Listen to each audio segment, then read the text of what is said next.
Definitely, yes. I'm thinking more when you're working with somebody at a level of organisation, they move on, but it may have a changes of how the organisation or that decision maker feels about what you do and how you work. So I think it's probably looking. Show them that value. Yeah. Show them the value of what you're bringing.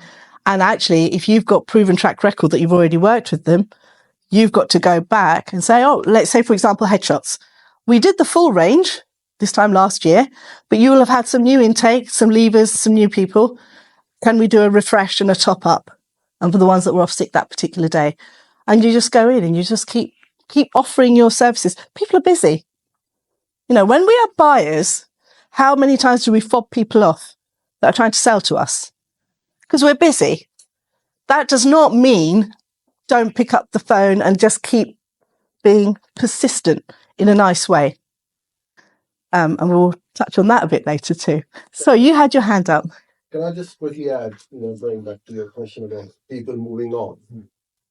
You build up that relationship with that person so well that when they go to that new place, you go with them.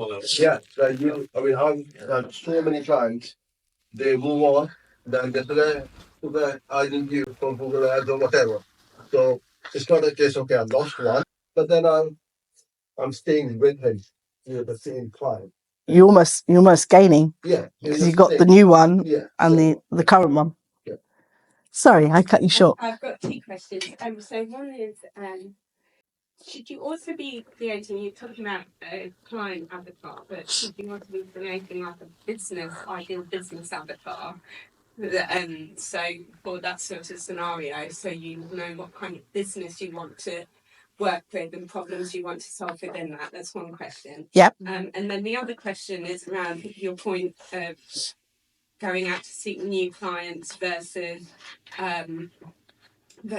upgrading your current ones. Now I'm in a situation, I get what you're saying about photography because that might be like a one-off event or whatever, but for me I'm doing creative business services, so it's kind of an ongoing thing. And there's a concept which I don't fully understand, but since I've been running my business the last 4 years, I always end up with one big bulky client and a bunch of little ones, which is great on the one hand, but then puts me in a real place of vulnerability if I lose the big client.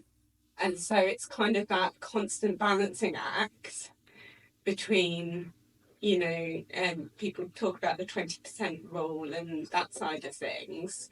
Is it best to have lots of little clients so if I lose one, it's not going to set me in a place of vulnerability versus having the big one? Because I always end up saying yes to the big one because I need the money coming in.